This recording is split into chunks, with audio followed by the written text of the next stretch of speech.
Anaximandro nasceu 640 a.C. Tá. Bom, aí o cara vira e fala...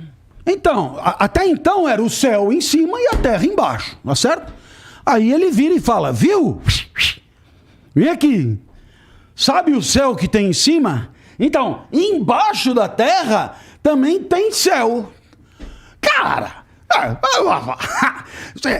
da onde o porra tirou isso, cara? Eu tenho vontade de esganar um porra desse, né? Porque a intuição do cara, não, esse céu que você tá vendo aí, ele passa por baixo e volta. Ele passa por baixo e volta. Porque, olha, se você observar bem aquela estrela, passa debaixo da montanha e volta. Se ele passa raspando ali, então as que estão mais em cima aqui vão lá por baixo e saem lá em cima. 600 antes de Cristo, Anaximandro, cara. Nossa, é uma revolução científica. Então, da monta de um Copérnico e de um Galileu. Nossa. Não tenha dúvida. 600 antes de Cristo. O cara dizer que a Terra é um pedaço de pedra girando enlouquecidamente no vazio, foi ele o primeiro a falar. Porque antes não. Isso aqui era fixo, centro do universo, e o céu parado lá em cima. O cara pega e fala, não é nada disso, isso aqui é uma pedra. É claro que ele achava, a forma que ele dava essa pedra não tem nada a ver, meio cilíndrica, apesar de que a forma da Terra, né, primeiro de esfera já passou a uma coisa meio achatada nos polos, agora parece que tem uma forma de pera, né? Enfim, ele apostava num negócio meio cilíndrico e tal, mas isso aqui tá à deriva no vazio, voando aí. Quer dizer, veja, tem o vazio, tem o voando, tem o em cima e o embaixo, portanto o espaço em volta de tudo. Quer dizer, são muitas coisas novas, sem recurso nenhum, cara. Mas sabe o que é? Apenas observando. Apenas com o olho, observando e deduzindo. Então, para mim, Anaximandro quer dizer, a gente lê lá, é um pré-socrático. Essas categorias da filosofia são realmente incríveis. Quer dizer, o que o cara é? Um pré-socrático. Quer dizer, o Sócrates nem nasceu e você já é um pré. Quer dizer, você já está amarrado num cara que nem nasceu ainda. Isso é depreciativo. É verdade. Isso é estúpido. É uma categoria que não serve para nada, a não ser dizer que vem antes de um outro. Mas imagina, você é um puta pensador e eu categorizo você de pré-joaquinino, porque daqui 100 anos vai nascer um porra de um Joaquim que é bom pra caralho. Agora, você pré-joaquinino, o teu pensamento não tem nada a ver com o cara que nasceu 100 anos na frente, como é o caso. É verdade. Categoria idiota, né? Anaximandro é da escola de Mileto, né? Da escola iônica, junto com Tales, né? E que é o mais famoso. Que por ter sido o primeiro, né? Mas Anaximandro foi infinitamente mais poderoso do que Tales, sobretudo em termos cósmicos, né? O Anaximandro, o que a gente sabe sobre ele é o que as pessoas falam sobre ele, que a obra dele se perdeu, não é? Sobre a natureza. Tem fragmentos, pouquíssimos, e de segunda mão, né? Historiadores que relatam o que o cara tinha dito e tal. O próprio Aristóteles falou. Tem gente que se especializava na história do pensamento daquele tempo, como Diógenes Laércio e tal. Então, a gente vai catando... A gente não. Os grandes caras da universidade, né, que muitas vezes são tidos por esquisitos, mas são os pesquisadores que pegam um pedacinho aqui, um pedacinho ali, e vão com aquele trabalho de pesquisador insano, gente séria, gente que trabalha para um palhaço como eu vim aqui divulgar, né? Mas foi preciso alguém trabalhar duro para poder ter uma literatura confiável sobre o cara. Então, a gente tem que homenagear não o cara, que era genial, mas todo mundo que permitiu que a gente conhecesse o cara, né? Esse cara, o Anaximandro, a parada... Ele era filósofo? Bom, é que na época... primeiro que esse termo não existia. Na época, o que acontece? Tudo, né, era uma coisa só, tá certo? A filosofia o termo filosofia parece ter surgido com Pitágoras, tá? Mas, com certeza, Anaximandro, quando se apresentava, dispensava esse tipo de rotulação. É claro que o que ele fazia, Anaximandro, era astrofísica. Só que, na época, era o filósofo responsável pela astrofísica. Tá certo? Porque é tudo uma coisa só. Uhum. Depois é que a física se desmembrou, assim como as demais ciências se desmembraram, mas muito tempo depois. Mas o que Anaximandro foi muito forte e poderoso é um cientista do cosmos mesmo. E, pô, assim, a gente tem também... Bom, é ali que nasce a tal da filosofia, não é? Na Grécia, com esses caras aí todos e tal. E, porra, toda vez que eu converso com um filósofo, não sei o quê, sempre citam pra caralho esses caras. E, porra, eu não tenho certeza se as questões que eles levantavam nessa época aí se aplicam integralmente aos problemas que a gente tem hoje. Não é possível que a gente não evoluiu nada. Não, claro que evoluímos. Mas espera, as evoluções, elas acontecem a partir do que foi feito antes. Sem dúvida. A ciência é um esforço de encontrar o defeito na ciência anterior. A ciência não é feita de verdades. A ciência é feita de falseabilidade. O cientista é aquele que trabalha para botar o dedo e denunciar o erro do anterior. Tá certo? Então, é sempre fundamental o anterior. Porque se não fosse o anterior, não teria havido esse. Então, insisto nisso. Com certeza, tudo o que se disse depois de Anaximandro, a favor ou contra, mostrando a inconsistência ou não, dependeu dele ter feito o que ele fez. Então, por mais que hoje nos pareça esquisito o cara dizer que a Terra é uma pedra cilíndrica voando, já fomos muito além disso, mas naquele momento, em 600 a.C., foi imprescindível que esse cara tenha dito as coisas que ele disse para que depois, digamos, a história do pensamento acontecesse de um certo jeito. Todos esses caras aí que vieram depois, o Sócrates, né? Que fez de Anaximandro pré-socrático. Mas eu entendo que eles têm todo esse valor que você está dizendo, que é de construir a base da parada pra gente vir e pensar depois, não sei o quê. Mas eu fico pensando também que, assim, depois desses caras, surgiram vários outros caras, sei lá, pregando novas relações humanas, novos métodos de se relacionar, de fazer trocas, inclusive, de tudo. E, pô, eu gosto mais dos caras que pegam esses caras, que falaram isso aí há um tempão, e usam como base para formar um novo pensamento que leve em consideração a situação que a gente vive hoje. Porque eu vejo muita gente, por exemplo, citar Marx. E, porra, mas assim, hoje a gente vive uma sociedade que é completamente diferente da que ele vivia. Então precisamos... Não é que a gente devia descartar o que eles falam, pelo amor de Deus. Mas o que vem depois... Assim, o momento que a gente está vivendo agora, ele precisa de uma nova interpretação, talvez inclusive da Bíblia, cara. Olha, eu te diria o seguinte, quer dizer, penso eu que o filósofo é o pensador do seu tempo, não é? E, portanto, claro está que o filósofo foi formado a partir da leitura dos que vieram antes. Mas ele mesmo, claro, bem escorado em tudo isso, vai pensar o seu tempo. Vai pensar, então, quando você ouve um pensador falando sobre a guerra na Ucrânia, sobre o que está acontecendo no mundo hoje do ponto de vista geopolítico, sobre a relação do capitalismo com a moral nos dias de hoje e tal, ele está pensando o seu tempo, mas ele está muito bem escorado em gigantes que vieram antes dele. Agora, no caso de Anaximandro, é mais interessante do que isso, porque ele era um cientista.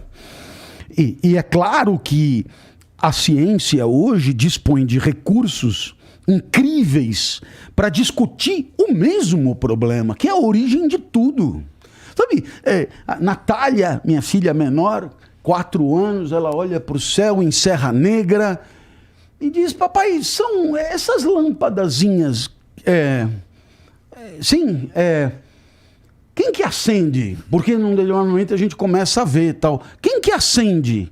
Nossa, porque... Nossa, como tu vai explicar isso? Né? Fudeu, não é. Porque se você é um cara, digamos, sem muito compromisso, você pega e diz: olha, isso aí não é lampadinha, isso aí são estrelas tão longe daqui, não é que acende, é que agora é que a gente consegue ver, mas elas estão aí ligadas o tempo inteiro e tal, e ponto, né? E vai brincar com a sua irmã, né? Agora, a preocupação como tudo isso começou, né? O universo profundo, a origem de tudo, aonde está, não é? Então, hoje, por exemplo, com o telescópio James aí, James Webb. O que a gente consegue, né? O que a gente consegue? Olha que coisa mais maluca. Para estudar a origem de tudo hoje, você tem 2 caminhos muito diferentes. Você tem os caras que estudam pelo mais pequeno, e eu vou dizer o mais pequeno para que me entendam bem, o mais pequeno possível, quer dizer, para esse cara um átomo já é uma coisa gigantesca, e aí quebra-se o átomo, então ele pega um fragmento de próton para brincar. Então, esse é um caminho, né? Uma microfísica radical, né? E a brincadeira acontece com aceleradores de partícula, fundamentalmente é isso, para simular, digamos, as condições materiais de existência no começo do universo. Acelerando, você chega numa temperatura semelhante à temperatura que havia no começo do universo, e você cria condições para existências do começo do universo. Bom, então esse é um caminho, muito bem. O outro grupo, eu não sei muito bem se eles se conversam muito, não, mas conhecendo aí as vaidades, se fossem ciências humanas, não se falariam. O outro grupo estuda os grandes. Então, por exemplo, uma galáxia. Para ele é pouco. Ele gosta. Ele só começa a gozar com conglomerados de galáxias para cima. O negócio dele é o todo, é o gigante e tal. E esse trabalha não com acelerador de partícula, mas com telescópio, lente. Muito bem.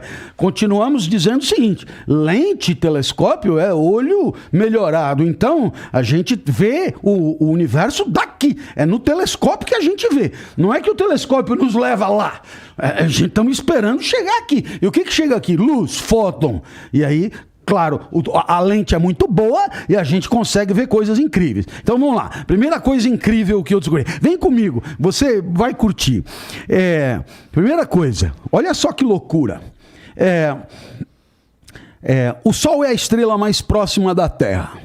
A luz do Sol chega aqui em 9 minutos. Então, quer dizer, você vê o Sol 9 minutos. Muito bem. A segunda estrela mais próxima, presta atenção, a segunda estrela mais próxima é 4,8 anos-luz. A segunda mais próxima. Se você não enlouquecer com isso, você é um mineral, velho. Porque isso é muito louco. 4,8, quer dizer, a segunda mais próxima, o que você vê é a luz que saiu de lá 4,8 anos atrás. Isso é de deixar louco. Mas vamos continuar. Podemos ver a segunda estrela? Podemos ver essa estrela? Claro que podemos. E com o telescópio novo. Podemos ver, por exemplo, 60 anos-luz? Podemos. Então, quer dizer, o que é isso? Significa o quê? Que o que eu estou vendo aqui da estrela saiu de lá há 60 anos. Quando eu nasci, portanto. Agora, para pensar, é muito interessante, porque se tivesse eu lá... agora, entendeu? A luz que eu estou vendo aqui... teria saído de lá quando eu nasci. vai vendo como pode levar à loucura. É claro que eu não posso chegar lá porque eu teria que ir até lá e isso atrapalharia tudo, porque ou eu vou na velocidade da luz e aí já tem que dobrar para 120, ou então... Não, eu estou dizendo, isso tudo é um absurdo, mas ainda assim permite pensar. Será que daria para ver eu nascendo? Tá? Bom, vamos continuar. Posso ver 60 anos-luz? Posso. Verdade, né? Posso ver 1000 anos-luz atrás? Posso. Vai vendo. Segura aí. Posso ver 1 milhão de anos-luz atrás? Posso. Com recurso de hoje? Sim, com recurso de hoje. Agora eu vou começar a te aborrecer. Posso ver 1 bilhão de anos? Posso. Mas espera aí. Então significa que eu vou ver aqui uma luz que está chegando e que saiu a 1 bilhão de anos-luz de lá. Isso. Então, a rigor, eu estou começando a ver coisas que aconteceram antes da Terra surgir. Se você não se espanta com isso, né? Eu estou olhando aqui e o que eu estou vendo existiu antes da Terra se formar. Mas não tem problema. Sabe quanto tempo tem o universo? 13,8 bilhões de anos. Portanto, ele acredite em mim, ele é antiquíssimo, ele é geladíssimo, ele é escuríssimo e ele é grande pra caralho. Mais ou menos isso, o universo é isso. Eu vou repetir, ele é antiquíssimo, 13 bilhões de anos. Não é do dia pra noite, né?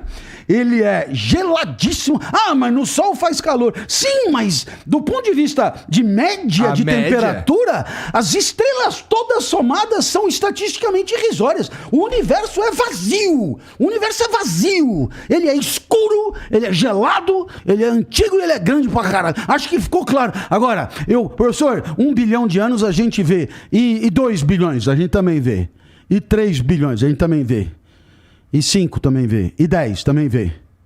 E 12 também. E 13 também vê. Então a gente viu o começo de tudo. Não viu. Aí é frustrante. E por que não viu? Bota uma lentinha a mais e chegamos no 13,8. Não tem como. E por quê? Porque no começo de tudo, a densidade era tão forte que os fótons não conseguiam sair. E você sabe, sem fóton não tem luz. Não tendo luz é como no teu quarto. Você não vê porra nenhuma. Então, mesmo que voltarmos 13,8, não vamos ver merda nenhuma. Então é muito frustrante, porque esse caminho dos que gostam de coisa grande é um caminho que tem esse teto. Tem esse teto fudido. Agora, você vai dizer, como que é Anaximandro? Como é que você pode gostar de Anaximandro se você tem o telescópio super, hiper, mega blaster foda do cara? Então, precisou do Anaximandro para começar. Porque o Anaximandro fez isso olhando pra lagoa, olhando pra perereca na lagoa. Ele disse, velho, o céu que termina ali continua lá embaixo, né? Isso aqui tem o lá embaixo. Vamos combinar? Porra.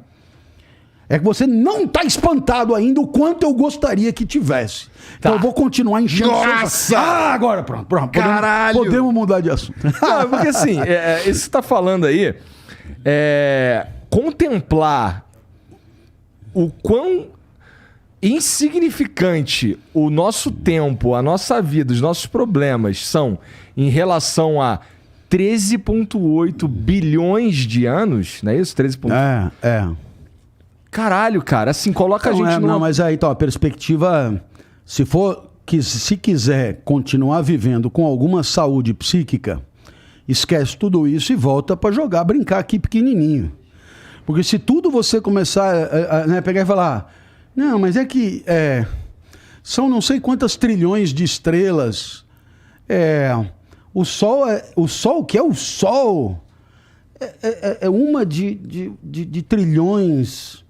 E a gente é meio que um planeta, né? E aí e o planeta por si só, pra nós, é grande pra caralho. Pra ir pro Japão de avião. Meu irmão, pra ir pra Alphaville. Caralho! É um o inferno é grande pra caralho no nosso olhar, mas é uma poeira, Então, se você mantiver essa perspectiva de grandezas cósmicas para a existência nossa particular, talvez possa ser depressivo, penso eu. Eu também acho que pode ser depressivo e, porra, leva a seguinte difícil questão. ter valor, né? Exatamente. Claro. Exatamente. É difícil você pensar, se você leva isso em consideração o tempo inteiro, é difícil você pensar na vida que merece ser vivida. Eu tenho uma estratégia cínica, mas é a única possível. Quando eu tenho um problema sério, entra a astrofísica. No final a Terra está girando, né? Porque no final das contas essa porra gira numa velocidade em torno do Sol que, se ela fosse um ponto, iria de São Paulo ao Rio em 9 segundos. Né? Então ela e girando em torno dela. Então o problema perdeu, foda-se. Agora, quando é bom, aí esquece a porra da Terra, esquece o negócio, aí é bom pra... Como, por exemplo, o nosso encontro aqui. Aqui não tem astrofísica. Aqui é o flow, velho, que é do caralho, tá aqui e tal. Aí tem um valor enorme. E quando eu me fodo, aí eu penso em Saturno, em coisa e tal, pra poder, passar, né?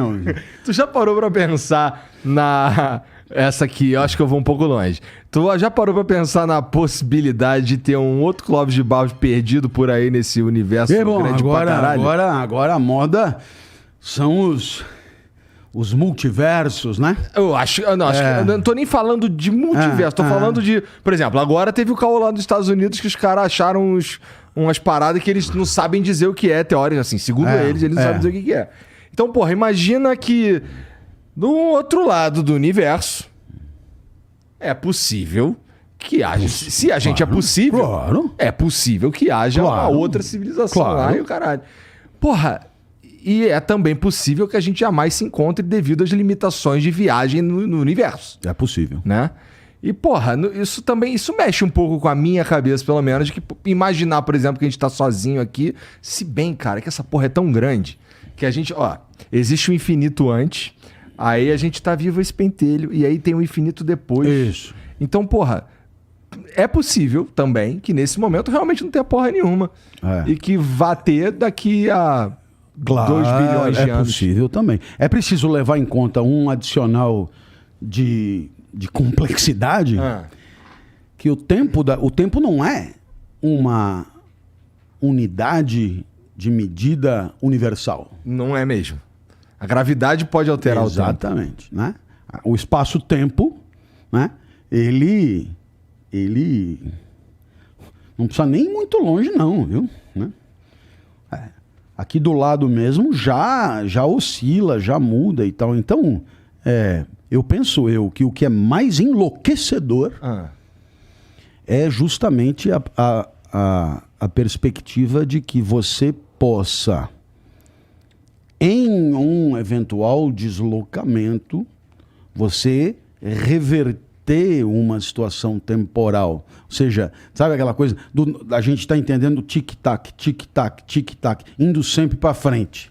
Mas se você mexe com espaços agigantados, esse tic-tac tic-tac vai pro saco. Ele para de fazer sentido. Ele para de fazer sentido porque é outra medida de tempo. E lá não sei... É totalmente diferente. Isso para mim é enlouquecedor. Por quê? Porque desde que a gente nasceu no nossa hora, minuto, segundo, né? Dividido por 12, 60. Já parou a pensar, por que 60? Né? Os babilônicos explicam, eu nunca me interessei, mas né? A gente estabeleceu uma convenção, né? Bom, tudo bem. A Terra leva um ano para dar uma volta, um dia para dar uma volta sobre ela mesma, e a partir daí dividiram tudo em 12, 60 e tal, e a gente consegue se encontrar, e existe, portanto, um tempo aqui que é convencional e, portanto, objetivado por nós. Mas isso é só para dar certo os nossos encontros e o pessoal nos assistir aqui no Flow. E tal. Aí dá certo, rola. A gente resolve o nosso problema. Mas saiu um pouquinho daqui e nada disso faz o menor sentido.